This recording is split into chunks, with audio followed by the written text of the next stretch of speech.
கோஷமிடும் கோலியாத்தே எம்மாத்திரம் சேனைகளின் கர்த்தரினில் இருக்கையிலே. கோஷமிடும் கோலியாத்தே எம்மாத்திரம் சேனைகளின் கர்த்தரினில் இருக்கையிலே. இயேசுவின் நாமத்தில் வருகின்றேன் நான், வெற்றி வீரனாய் திரும்பிடுவேன்.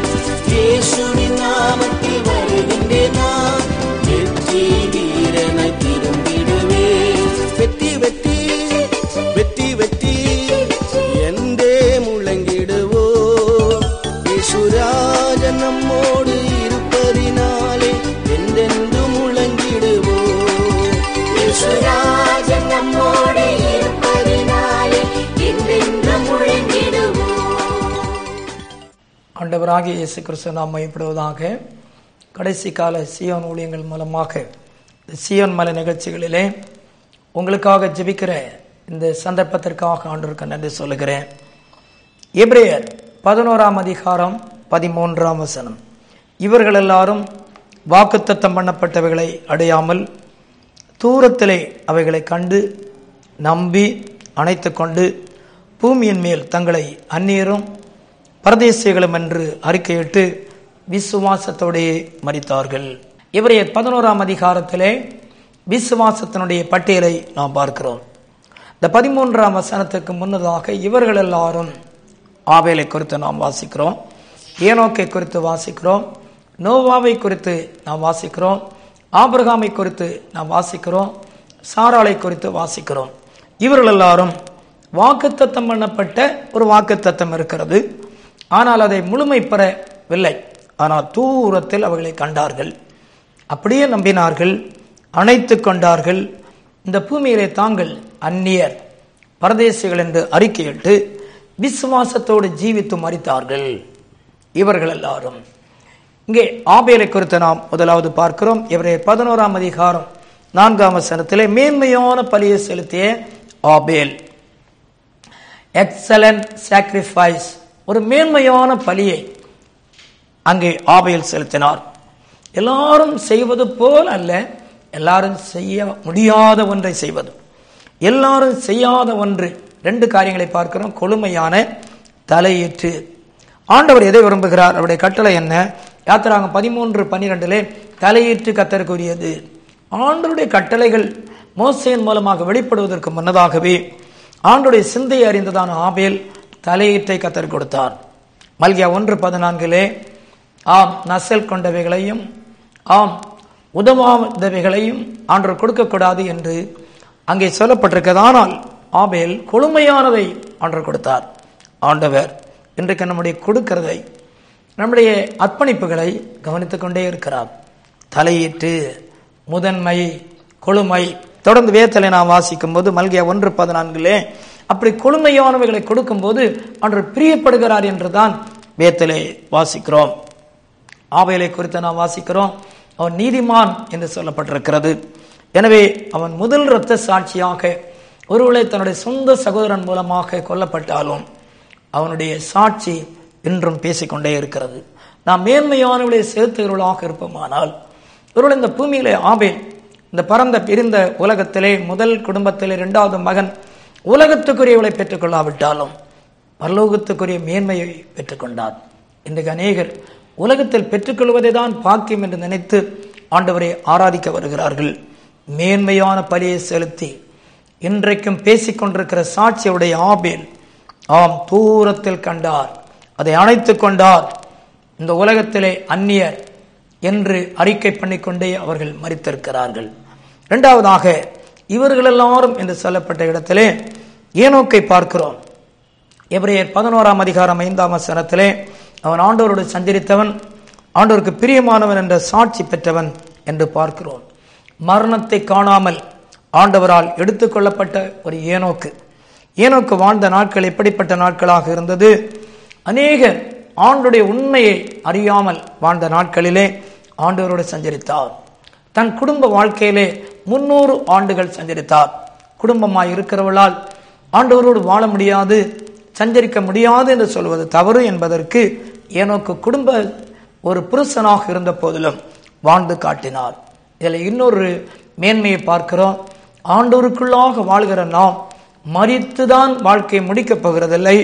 மரணத்தை காணாமல் இயேசு கிறிஸ்துவுடைய மத்தியமான வருகையிலே இமைப்படுதலே மர்மமாக முடியும் என்பதற்கு இந்த ஏனோக்கு ஒரு சாட்சியாக இருக்கிறார். அருமையானவர்களே, ஆண்டவர் வருகிறார் என்ற நிச்சயங்கள் குறைந்து கொண்டிருக்கும் போது அன்றைக்கு வாழ்ந்து கொண்டிருந்த ஏனோக், ஆண்டவரோடு சஞ்சரித்துக் கொண்டிருந்த ஏனோக், ஆண்டவர் வரப்போகிறார், பக்தி உள்ளவர்களுக்கு நியாய தீர்ப்பை கொடுக்க போகிறார் என்று சொன்னார். அவர் மரணம் இல்லாமல் எடுத்துக் கொள்ளப்பட்டார். உண்மை என்ன தெரியுமா? ஜலப்பிரளயம் வந்தது, உலகம் அழிந்தது. அருமையானவர்களே, அதே ஆண்டவர் இன்றைக்கு ஒரு மகிமையான நம்பிக்கை உடையவளாக இருக்க இவர்கள் எல்லாரும் தூரத்தில் கண்டது போன்று இயேசு கிறிஸ்துவுக்குள்ளாக நாம் பெற்றுக்கொள்ளப் போகிற நித்திய வாழ்க்கையை தூரத்தில் காண்கிறவர்களாக மாறுவோம். எபிரேயர் 11ஆம் அதிகாரம் 7ஆம் வசனத்தில் இவர்கள் எல்லாரும் நோவாவை குறித்து நாம் வாசிக்கிறோம். ஆதியாக 6ஆம் அதிகாரம் 9ஆம் வசனத்தில் அவர் நீதிமானாக இருந்தார். 12ஆம் வசனத்தில் எல்லாரும் தங்களை கெடுக்கும் போது நீதியை 120 ஆண்டுகள் பிரசங்கிக்கிறவராக இருந்தார். குடும்பத்தை ஆண்டவருக்குள்ளாக வழிநடத்துகிறவராக இருந்தார். 7ஆம் அதிகாரம் அதனுடைய 1 வசனத்திலே நாம் வாசிக்கிறோம். குடும்பத்தை ஆண்டவருக்குள்ளாக வழிநடத்தினார். அநேகர் ஆண்டவரை நம்புகிறார்கள், ஆண்டவரை ஆராதிக்கிறார்கள், ஆனால் குடும்பத்தை ஆண்டவருக்குள் நடத்த முடியாதவர்களாக இருக்கிறார்கள். ஆதியாக 6:14 வாசிக்கிறோம், உனக்கு ஒரு பேழையை கட்டு என்று ஆண்டவர் சொன்னார். ஒவ்வொரு குடும்பத்துக்கும் ஒரு இரட்சிப்பின் பேழையை ஆண்டவர் வைத்திருக்கிறார். அநேகரை நாம் நீதிக்குட்படுத்துவோம். ஆனால் 1 பேதுரு 3:20-21 வசனத்திலே பேழையை முன்வைத்த அந்த வேத பகுதிகளிலே அங்கே வாசிக்கிறோம், அநேகர் நீதிக்குட்படுத்துகிற பாவ அழுக்கை கழுவ அல்ல, நம்மை இரட்சிப்பின் கிரியைகளை நிறைவேற்றுவதற்காக ஞானஸ்நானத்தின் மேன்மையை ஆண்டவர் கொடுக்கிறதை பார்க்கிறோம். அருமையானவர்களே, இன்றைக்கு ஆண்டவருடைய இரட்சிப்புக்குள்ளே நம்முடைய குடும்பங்களை கொண்டு வருவது மாத்திரமல்ல, குடும்பத்தை ஆண்டவருக்குள் கொண்டு வந்து அவருடைய ஞானஸ்நானத்துக்குள் கொண்டு வர வேண்டும் என்று ஆண்டவர் விரும்புகிறார். இப்படிப்பட்ட இவர்கள் எல்லாரும் தூரத்தில் கண்டார்கள். ஆபிரகாமை குறித்து எபிரேயர் 11ஆம் அதிகாரம் 8ஆம் வசனத்திலே வாசிக்கிறோம், ஆண்டவரால் அழைக்கப்பட்டார். அழைத்த ஆண்டவர் அந்த தூரத்தில் கானானை காட்டிலும் மேன்மையான ஒரு நம்பிக்கையோடு கூட அவர் வாழ்ந்து கொண்டிருந்தார். ஏத்திலே வாசிக்கிறோம், காண்பிக்கும் தேசத்துக்கு போ என்று ஆண்டவர் சொன்ன போது தான் இன்னதென்று அறியாமல் கீழ்ப்படிந்து புறப்பட்டு போனார். எனக்கு அநேகருடைய வாழ்க்கையிலே விசுவாசத்தினுடைய ஆழம் இல்லாததனாலே ஆண்டவர் கீழ்ப்படிய முடியவில்லை, ஆண்டவருடைய சித்தத்தை செய்ய முடியவில்லை. ஆனால் சரீரம் செத்ததாக இருந்த போதிலும் ஒரு பெருக்கமான ஜாதிகளுக்கு தகப்பனாக மாற முடியும் என்று கர்த்தர் சொன்ன போது நம்பினார். அருமையானவர்களே, இவர்கள் எல்லாரும் வாக்குத்தத்தம் பண்ணப்பட்டதை அடையாமல் தூரத்தில் கண்டார்கள். இன்றைக்கு தூரத்திலே ஒரு ஆசீர்வாதத்தை ஆண்டவர் வைத்திருக்கிறார். இன்றைக்கு இவருடைய வாக்குத்தத்தங்களை குறித்து நீங்கள் கேட்பீர்களானால், ஒருவேளை ஆவிகளுக்கு என்ன விருப்பமாக இருந்திருக்கலாம், அண்ணனை விடவும் நான் பெரிய ஆளாக மாறப்போகிறேன். எனக்கு என்ன விரும்பி இருக்கலாம், ஒருவேளை உலக பிரகாரமாக பார்த்தால் என் குடும்பம் புகழுள்ள குடும்பமாக இருக்க வேண்டும். நோவா ஒருவேளை உலக பிரகாரமாக நாம் சிந்திப்போமானால் பெரிய பணக்கார குடும்பம், நான் தான் ஜலப்பிரளயத்திலிருந்து காக்கப்பட்டவன், பெரிய உலகத்துக்கு ஐஸ்வர்யவான் என்று அவர் நினைத்திருக்கலாம். ஆபிரகாம் இருக்கிற அந்த இடம் கானான் செழிப்பை நான் காண்பேன் என்று நினைத்துக் கொண்டிருக்கலாம். இல்லை, தூரத்தில் கண்டார்கள். அருமையானவர்களே, இவள் வாக்குத்தத்தம் பண்ணப்பட்ட இந்த நன்மைகளை தூரத்தில் கண்டார்கள். நம்முடைய பார்வை தூர தரிசனமாக இருக்க வேண்டும். இப்பொழுது பார்க்கிறவர்களை கடந்து தேவன் ஒரு பெரிய நன்மையை எனக்காக வைத்திருக்கிறார். இந்த பூமிக்கரிய நன்மைகளை காட்டிலும் பரலோக நன்மையை ஆண்டவர் எனக்கு வைத்திருக்கிறார்.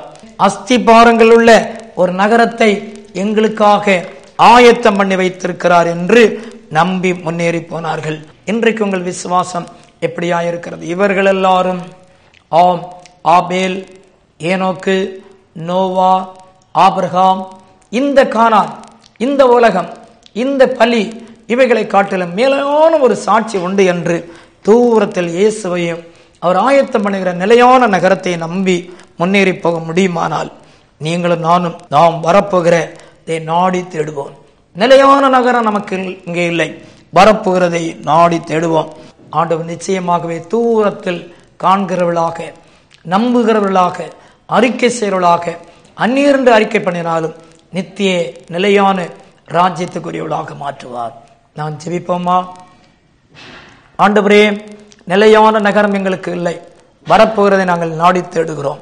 அசைவில்லாத ராஜ்யத்தை பெற வேண்டிய நாங்கள் அந்த அஸ்திபாரங்கள் உள்ள நகரத்திற்காக இவர்கள் எல்லாரும் தூரத்தில் கண்டு அணைத்து கொண்டு பூமியிலே தங்களை அந்நியரும் பிரதேசிகளும் என்று அறிக்கை பண்ணி விசுவாசத்தோடு வாழ்க்கை முடித்தது போல, நாங்கள் ஏனோக்கு எடுத்துக்கொள்ளப்பட்டது போல உம்மோடு சஞ்சரிக்கவும், நோவா நீதியை பிரசங்கித்து ஜலப்படைத்து நின்று தன் குடும்பத்தை காத்தது போல அநேகரை நீதிக்குட்படுத்துகிற மக்களாக இருந்து மேன்மையான பலியை செலுத்திய ஆபேலை போல பொறாமை உள்ள மக்கள் மத்தியிலே நாங்கள் உண்மை பிரியப்படுத்துகிற பலிகளாக, ஆராதனை வீரர்களாக மாற கிருபைதார். நல்ல பிதாவே, அந்த மகிமையான பல்லவத்துக்குரியவள் என்று அறிந்து எங்களை அறிக்கை பண்ணுகிறோம். எங்கள் அந்நியர் பரதேசிகள் என்று இந்த செய்தியை கேட்ட நம்முடைய பிள்ளைகளை அந்த நிலையான நகரத்திற்கு ஆயத்தம் செய்யும். கற்பனையின்படியாக, பிரியமான ஆராதனையின்படியாக ஜெயங்குள்ளவர்களாக எங்களை மாற்றினதற்காக நன்றி. இன்றைக்கு நோய்களோடு பிரச்சனையோடு இருக்கிற ஒவ்வொருவரும் இந்த லேசான உபத்திரங்களை நீக்கப் போகிறீர் என்று விசுவாசித்து துதிக்க கிருபைதாரும். ஆசீர்வதியும் இயேசு நாமத்தில் பிதாவே, ஆமென். ஆண்டவர் உங்களை ஆசீர்வதிப்பார்.